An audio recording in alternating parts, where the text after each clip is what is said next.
এই ক্লাসে আমরা দ্বিতীয় পত্রের সৃজনশীল অংশ নিয়ে আলোচনা করব।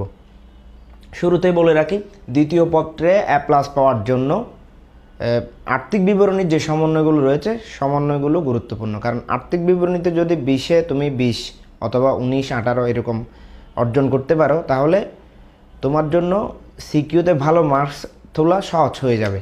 সেজন্য 15টি সমন্বয়ের মাধ্যমে আমি একটি প্লেলিস্ট তৈরি করেছি, যেখানে মানে A to Z প্রত্যেকটি সমন্বয় বিশদভাবে আলোচনা করা হয়েছে।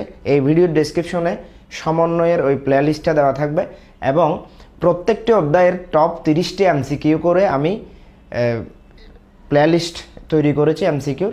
এই ভিডিওর ডেসক্রিপশনে ওই প্লেলিস্টটাও দেওয়া থাকবে। এবং সৃজনশীল প্র্যাকটিস করার জন্য তোমরা টেস্ট পেপার যাদের রয়েছে বা সাপ্লিমেন্ট রয়েছে, তারা আমার এই টাইপ ভিত্তিক যে সাজেশনটা, এই সাজেশনটা অনুসরণ করবা। তাহলে তোমাদের যেহেতু আজকে রাতে তোমরা কি করবা, আজকে রাতে তোমরা সৃজনশীল অংশ আজকে এবং কালকে, পরের দিন তোমরা MCQটা সলভ করতে পারো। অথবা যাদের MCQ করতে ভালো লাগে তারা আজকে MCQগুলো সলভ করে কালকে থেকে তোমরা কি সৃজনশীলটা শুরু করতে পারো এবং পরীক্ষার আগের দিন সকালে অথবা পরীক্ষার দিন সকালে MCQটা আরেকবার একটু দেখে নিবা। তাহলে ওইভাবে করতে হবে। এখন এক চ্যাপ্টার সিকিউ, এক চ্যাপ্টার MCQ এভাবে না করে যারা আজকে সিকিউ শুরু করবা তারা আজকে এবং কালকে সিকিউটা করবা, পরের দিন তোমরা কি MCQ করবা। আর যাদের MCQ করার ইচ্ছা তারা আজকে রাতের মধ্যে MCQ সব শেষ করে, যেহেতু 6টা চ্যাপ্টার, কালকে থেকে তোমরা সিকিউ শুরু করবা। তাহলে রবিবারে সকালে তোমরা আবার একটু অথবা শনিবার রাতে তোমরা আবার একটু MCQগুলো একবার রিভিউ করে নিবা। তাহলে সমন্বয়ের সম্পূর্ণ প্লেলিস্ট এখানে দেওয়া আছে এবং প্রত্যেকটা চ্যাপ্টারের MCQর প্লেলিস্ট দেওয়া আছে এবং টপ 100 MCQ নিয়েও একটা ক্লাস লাস্টের দিন আমি তোমাদের জন্য এখানে আপলোড করব এই চ্যানেলে। তাহলে চলো শুরু করি আমরা আমাদের যে টাইপ ভিত্তিক যে সাজেশনটি। এখন দেখো, এখানে 6টি চ্যাপ্টার রয়েছে, 6টি চ্যাপ্টার 11টি প্রশ্ন আসে। এখানে পঞ্চম অধ্যায় আর্থিক বিবরণী থেকে অবশ্যই 2টি দিবে। তো আরও 2টি চ্যাপ্টার থেকে 2টি করে ম্যাথ আসতে পারে, যেমন দ্বিতীয় অধ্যায় থেকে 2টি আসতে পারে, ষষ্ঠ অধ্যায় থেকে 2টি আসতে পারে, সপ্তম অধ্যায় থেকে 2টি আসতে পারে। ওই তিনটার যে কোনো 2টি চ্যাপ্টার থেকে 2টি করে ম্যাথ আসতে পারে।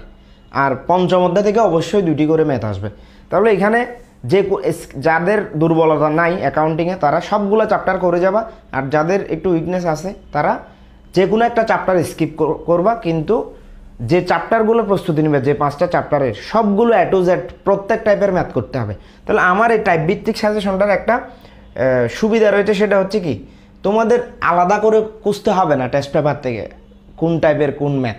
তো যাদের অনেক বেশি প্র্যাকটিস করার সামর্থ্য রয়েছে, যারা অনেক বেশি পড়তে পারো, ম্যাথ করতে ভালোবাসো যারা, তারা প্রত্যেক টাইপ হতে 2টি করে অঙ্ক করে দেখবা কমপক্ষে, এবং সবগুলো ম্যাথ আনসারটা দেখবা টেস্ট পেপারের সাথে মিলে কোনো লেনদেন ব্যতিক্রম আছে কিনা দেখবা। ওই নির্দিষ্ট লেনদেনটিতে যদি ঝামেলা থাকে তাহলে ওই লেনদেনটা দেখে নিবা। সবগুলো করতে না পারলো, সবগুলো করতে পারলে ভালো। তাহলে এখানে 4 ধরনের ম্যাথ আছে। বোর্ড পরীক্ষার প্রশ্ন অ্যানালাইসিস করে বিগত 3-4 বছর ধরে 4 ধরনের ম্যাথ আমি এখানে পেয়েছি। প্রথম টাইপ হচ্ছে লাভ লোকসান আবন্টন আর মূলধন, এই টাইপগুলো করবা। তাহলে 24 থেকে একটা করলে 23 কলেজ, এরকম 3টা করে দেখবে প্রথম টাইপ থেকে। দ্বিতীয় টাইপে লাভ লোকসান সমন্বয় সমন্বিত মূলধন, তৃতীয় টাইপে পুনঃ সমন্বিত মূলধন।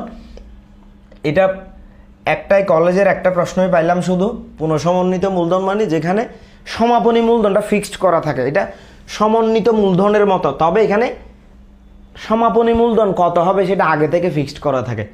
আর চলতি হিসাব, রিসেন্টলি চলতি হিসাব থেকেও দেখতেছি বেশিরভাগ প্রশ্ন দিচ্ছে, চলতি হিসাবও দিয়ে দিতে পারে তোমাদের বোর্ড পরীক্ষায়। তো এই টাইপগুলো হচ্ছে সকল বোর্ডের জন্য, এটা কোনো কমন সাজেশন না। মানে এই টাইপের প্রত্যেকটা টাইপ হতে একটা ম্যাথ করে গেলে ওই টাইপের ম্যাথ অবশ্যই তোমাকে বোর্ড পরীক্ষায় কমন আসবে। কারণ তুমি এখন তো চাইলেও সম্পূর্ণ চ্যাপ্টারের 100-200 ম্যাথ তুমি সলভ করতে পারবে না।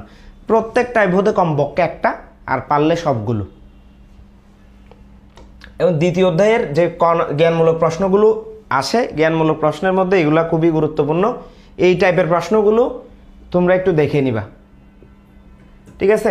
জ্ঞানমূলক সকল অধ্যায়ের জ্ঞানমূলক প্রশ্নের সংমিশ্রণে একটা ক্লাস দিব, এটাও এখানে ইনশাল্লাহ আপলোড করব আমি কালকে বা পরশু, মানে কালকের মধ্যেই করে দিব। চতুর্থ অধ্যায় দেখো, চতুর্থ অধ্যায় এটাতে সবাই আনসার করে, অনেকে দ্বিতীয় অধ্যায়টা স্কিপ করে, কিন্তু দ্বিতীয় অধ্যায় থেকে দুইটা আসার সম্ভাবনা বেশি।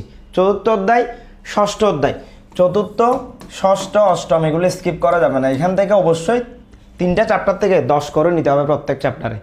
তাহলে এখানে টাইপ ভিত্তিক অধিহারের কিছু ম্যাথ, অবহার, সমহার, একটা ব্যতিক্রমধর্মী ম্যাথ রয়েছে।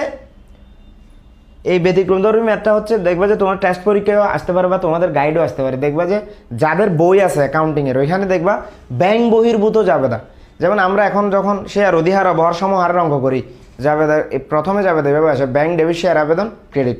কিন্তু কিছু ম্যাথ আছে ব্যাংকের সহযোগিতা ছাড়া করা হয়, অর্থাৎ কারবারের সাথে লেনদেন করে করা হয়। এখানে ব্যাংক বহির্ভূত জাবেদা মানে ব্যাংকের কোনো জাবেদা আসবে না, ওই টাইপের ম্যাথ একটা তোমাদের যে বোর্ড বইটা, পাঠ্য বইটা আছে বড়, ওই বই থেকে ওই ধরনের একটা ম্যাথ এই টাইপটা আছে, একটা করে দেখবা। যেহেতু প্রশ্ন দিন দিন আপডেট করতেছে, এই টাইপের একটা ম্যাথ দিয়ে দিলেও দিতে পারে। এটা 15 সালে আসছিল সর্বশেষ, এর পরে আর আসে নাই।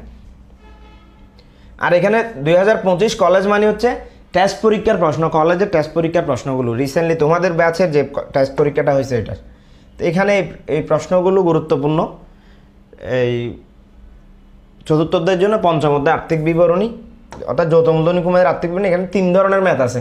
কিছু ম্যাথ স্বাভাবিক প্রথম পত্রের মতো, লাভ লোকসান, বিশদায় বিবরণী, আর্থিক অবস্থার বিবরণী, এগুলো করতে বলে। আর কিছুতে বিশদায় বিবরণীর সাথে সংরক্ষিত আয় করতে বলে, আর কিছুতে বিশদায় বিবরণীর সাথে আর্থিক অবস্থার বিবরণীর সাথে মালিকানা সত্ত্ব বিবরণী করতে বলে। তো এইখানে প্রত্যেক টাইপ হতে কমপক্ষে 2টা ম্যাথ করে দেখতে হবে। হ্যাঁ, অনেকে আছে একটু দুর্বল, মানে অ্যাকাউন্টিং এত ভালো না, তারা আজকে রাতে শুধু আর্থিক বিবরণীটা করো। আজকে রাতে যে সময়টা আছে, এখন থেকে বিকাল থেকে বসলে ওই টাইমটা আর্থিক বিবরণীটাই করো আজকে। আর যাদের আজকে ম্যাথ করার ইচ্ছা নেই তারা এমসিকিউগুলো করবা। তো এই প্রশ্নগুলা গুরুত্বপূর্ণ, কারণ আর্থিক বিবরণীতে 20 মার্কস পাওয়ার জন্য, দুইটা যেহেতু বাধ্যতামূলক, জ্ঞানমূলক প্রশ্নটা হওয়া এটা খুবই গুরুত্বপূর্ণ। মানে জ্ঞানমূলক যে সহজ মান ক নম্বর প্রশ্ন 2 মার্কসে যে প্রশ্নটা আসে, এটার উত্তর করতে পারাটা অনেক গুরুত্বপূর্ণ, কারণ এটার উপর খ এবং গ রিলেটেড থাকে। মানে এইটার এই ফিগারটা ওই খ এবং গতে বসাতে হয়। আর্থিক বিবরণী বিশ্লেষণ এইটাও বাধ্যতামূলক, সবাইকে করতে হবে। এখানে 24-23 সকল বোর্ডের ম্যাথ কি তোমরা সকল বোর্ডের ম্যাথগুলো করবা। আর কলেজের প্রশ্ন রাজক উত্তরা, 7-8, বিকারুন্নিসা, নটরডেম, হোলি ক্রস, কাদির, মোল্লা, 7-8 এই ম্যাথগুলো করে দেখবে, এখান থেকে কমন আসবে ইনশাল্লাহ। এরপরে সপ্তম অধ্যায়কে আমি 2 ভাগে বিভক্ত করেছি, বেতন ও মজুরি। সপ্তম অধ্যায়ের 2টা অংশ, একটা বেতন ও মজুরি আর একটা উৎপাদন ব্যয় বিবরণী। বেতন ও মজুরি এই চ্যাপ্টার থেকে 2টা দিয়ে দেয়, বেশিরভাগ 2টা দেয়। তাহলে এখানে কার্যহার মানে কিছু হচ্ছে, কার্যহার মানে ধরো এক একজনের কাজের উপর মজুরির পরিমাণ, মজুরির হারটা এক এক রকম। ধরো আমি বলছি যে আমরা একটা প্রমাণ ধরে দিছি, মনে করছি 80 পাইলে A+, তো অনেকে আবার 90 পাবে, অনেকে আবার পাবে যে 79 বা 80। তো নাম্বার প্রাপ্তির উপর আমাদেরকে কি দেওয়া হয়, এরকম জিপিএ দেওয়া হয় না? ঠিক এখানে মানে যতটুকু কাজ করে তার উপর পারিশ্রমিক, এটা হচ্ছে কার্যহার। আর এটা উপার্জন বা কর্তন। এগুলো একটা ম্যাথ দেখলেই তুমি বুঝতে পারো কোনটাকে আমি কার্যহার হিসেবে চিহ্নিত করেছি।